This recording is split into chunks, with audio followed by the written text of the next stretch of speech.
Iran के परमाणु और सैन्य ठिकानों पर इजरायल की बमबारी हुई है। मोसाद और इजरायली वायुसेना ने एक साथ ऑपरेशन किया है। मोसाद और इजरायली वायुसेना, मोसाद के बारे में तो आप जानते हैं, और इजरायली वायुसेना ने जो एक साथ ऑपरेशन किया है उसने जो तबाही मचाई है ईरान के अंदर, वो उसका इतिहास याद रखेगा, कभी ना भूल पाएगा। क्योंकि वो जो जख्म दिए हैं ना, वो तस्वीरें भी हम आपको दिखा रहे हैं। एक साथ अटैक किया गया, परमाणु जो इंस्टॉलेशन है वहां अटैक किया गया। लगातार जब ईरान उठा उसने धुआं देखा, आग देखा, कई बिल्डिंग्स हैं जो तबाह हो गई हैं। मीनाक्षी, बिल्कुल, ये तस्वीरें भी हम आपको दिखा रहे हैं। इजरायल ने 200 लड़ाकू विमानों से ईरान पर अटैक किया है, जिसकी तस्वीरें सामने आ रही है। और चलिए अब आपको ग्राफिक्स के जरिए बताएंगे कि भीषण हमला होता है, कैसे ईरान इसमें दहल गया। तबरीज, करमानशाह, तेहरान, हम आपको अलग अलग वो जगह दिखा रहे हैं मैप के जरिए।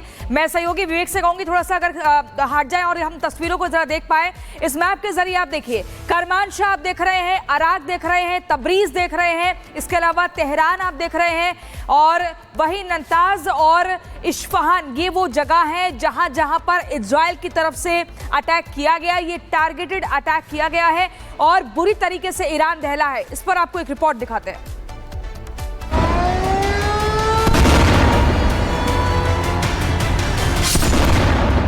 इजरायल ने ईरान के खिलाफ ऑपरेशन राइजिंग लॉयन लॉन्च कर दिया है।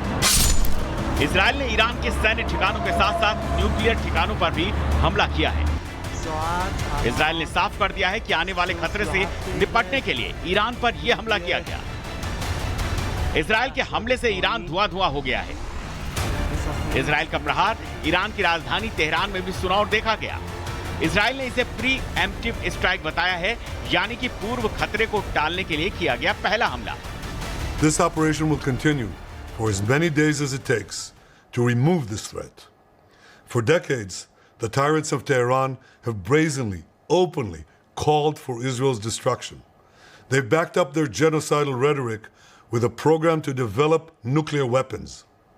In recent years, Iran has produced enough highly enriched uranium for 9 atom bombs. 9.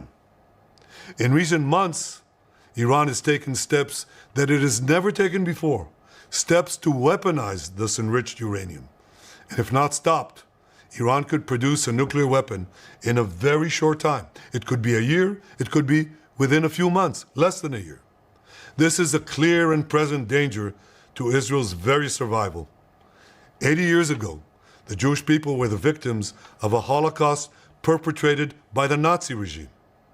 Today, the Jewish state refuses to be a victim of a nuclear Holocaust perpetrated by the Iranian regime. Now, as Prime Minister, I've made it clear time and again, Israel will never allow those who call for our annihilation to develop the means to achieve that goal. Tonight, Israel backs those words with action. IDF के साथ साथ Netanyahu ने भी बताया कि Iran लगातार nuclear हथियारों को बनाने में लगा था और उसके इसी प्रसार को रोकने के लिए ये हमले किए गए हैं। ईरान की तरफ से अभी तक किसी भी तरह की कोई पुष्टि नहीं की गई है, लेकिन पश्चिम तेहरान के चिटगर से धुआं उठता देखा गया है, जबकि तेहरान में दूसरे कुछ ठिकानों पर भी हमले की बात सामने आई है। अब ईरान के जवाबी हमलों को देखते हुए इजरायल में आपातकाल घोषित किया गया है। पूरे इजरायल में सायरन बज रहे हैं। इजरायल के हवाई क्षेत्र बंद कर दिए गए हैं। ईरान और इजरायल के बीच इस तनातनी को देखते हुए डोनाल्ड ट्रंप ने अपने कैबिनेट की बैठक बुला ली है और अमेरिका दोनों देशों से शांति बनाए रखने की अपील कर रहा है। मार्को रूबियो ने कहा है, इजरायल का ईरान पर यह हमला ऐसे समय हुआ है जब तेहरान के परमाणु कार्यक्रम को लेकर तनाव नए स्तर पर पहुंच गया है। इजरायल और अमेरिका ने हालिया वर्षों में लगातार ये कहा है कि वो ईरान को परमाणु हथियार बनाने की अनुमति नहीं देंगे। इसी पर बढ़े तनाव के बीच अब इजरायल की ओर से ईरान पर हमला हुआ है। दुनिया में अब मिडिल ईस्ट में भी ईरान और इजरायल के बीच पनपा तनाव और संघर्ष ने नए वार फ्रंट को खोल दिया है, जिससे तीसरे विश्व युद्ध का दरवाजा एक बार फिर खुलता हुआ दिख रहा है। Bureau report, Republic Bharat. और चलिए अब आपको कुछ तस्वीरें दिखाते हैं। इजरायली वायुसेना ने लड़ाकू विमानों की तस्वीरें जारी की है। देर रात इजरायली वायुसेना के 200 लड़ाकू विमानों ने इजराइल पर बमबारी की थी और इसकी तस्वीरें भी सामने आ गई हैं। इजरायली वायुसेना की तरफ से ईरान पर जो हमला किया गया उसके पहले की जो पूरी तैयारी थी कि किस तरीके से जो उनके विमान है, एयरक्राफ्ट है, वो टेक ऑफ कर रहे हैं और उसके बाद बम बरसाए जाते हैं, वो तस्वीरें उनकी तरफ से जारी की गई हैं।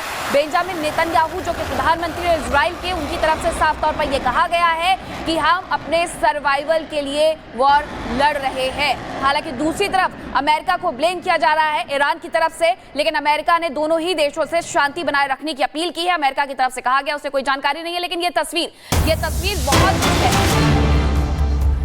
और इसी बीच एक और बड़ी खबर आपको बता दें, इजरायली हमले में ईरान की टॉप मिलिट्री लीडरशिप साफ हो चुकी है। ईरान रेवोल्यूशनरी गार्ड के चीफ हुसैनी सलामी मारे गए हैं। ईरान के आर्मी चीफ मोहम्मद बाघेरी की मौत, ईरान के कई परमाणु वैज्ञानिक की मौत, ईरान के परमाणु वैज्ञानिक मोहम्मद मेहदी की मौत की जानकारी मिल रही है।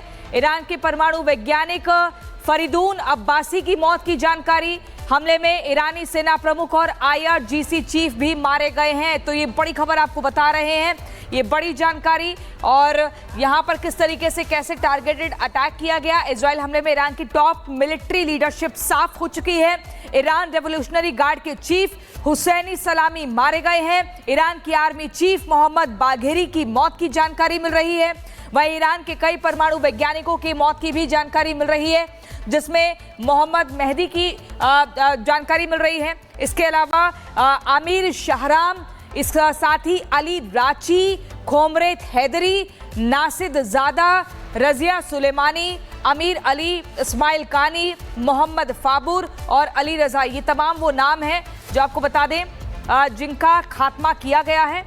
और इजरायली हमले में ईरान की टॉप मिलिट्री लीडरशिप पूरी तरीके से साफ हो चुकी है। ये बड़ी जानकारी आपको दे रहे हैं। अपने सर्वाइवल के लिए अटैक किया गया है, ये साफ हो चुका है। और इसी बीच आपको बता दूं, ये देखिए ईरान दहला है, क्या आगे बदला होगा। उस हुसैन सलामी को आप देख रहे हैं जो कि IRGC के कमांडर इन चीफ बताए जाते हैं, साफ हो चुका है। वहीं पर बहुत ही टारगेटेड और पॉइंटेड अटैक किया गया है।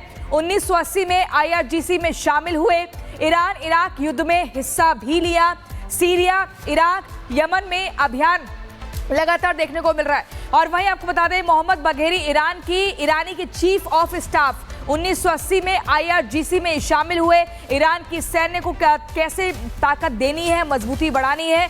वहीं आपको बता दूं, अगला नाम घोलेम अली रशीद का है, खत्मल अनबिया सेंट्रल कमांडर, ईरान इराक युद्ध में IRGC अधिकारी, IRGC कमांड नेटवर्क का एक बड़ा हिस्सा। वहीं अगला नाम आता है फरीदून अब्बासी का, जो कि ईरान की AEOI के प्रमुख परमाणु भौतिकी में PhD कर चुके थे। वहीं 1979 में IRGC में ये शामिल हुए। आपको बता दूं कि कैसे बदला लिया गया है। अगला नाम है मोहम्मद मेहदी का, जो कि वैज्ञानिक नीति में महत्वपूर्ण भूमिका निभा चुके हैं। ईरान के परमाणु कार्यक्रम से जुड़े रहे, राजनीतिक रूप से ईरान में प्रभावशाली शख्सियत के तौर पर देखा जाता था मोहम्मद मेहदी को। लेकिन ये सब कुछ टॉप लीडरशिप पूरी तरीके से साफ हो चुकी है। बड़ा अटैक किया है, टारगेटेड अटैक किया है और बदला लिया गया है अपने सर्वाइवल के लिए। तो ये बड़ी जानकारी। इजराइल के हमले में ईरान का डिफेंस सिस्टम भी तबाह हुआ है। तो 200 लड़ाकू विमानों से ईरान पर हमला हुआ है। इजराइल के हमले में ईरान का डिफेंस सिस्टम पूरी तरीके से तबाह हो गया है। इजराइल की तरफ से जो हमला किया गया है वो एक सोची समझी रणनीति के तहत किया गया है, क्योंकि उनके जो टॉप कमांडर्स थे वो एक एक करके मारे गए हैं। ईरान के बैलिस्टिक मिसाइल ठिकाने भी पूरी तरीके से तबाह हो गए हैं। जो तस्वीरें आ रही हैं वो बता भी रही हैं, परमाणु जो वैज्ञानिक थे उनके भी मारे जाने की खबर है। इजराइल के हमले में ईरान का डिफेंस सिस्टम तबाह हो गया है और पूरी तरीके से जो निशाना बनाया गया है वो परमाणु सेंटर्स को भी बनाया गया है। जो वैज्ञानिक है वो मारे गए हैं, ये जानकारी भी मिली है।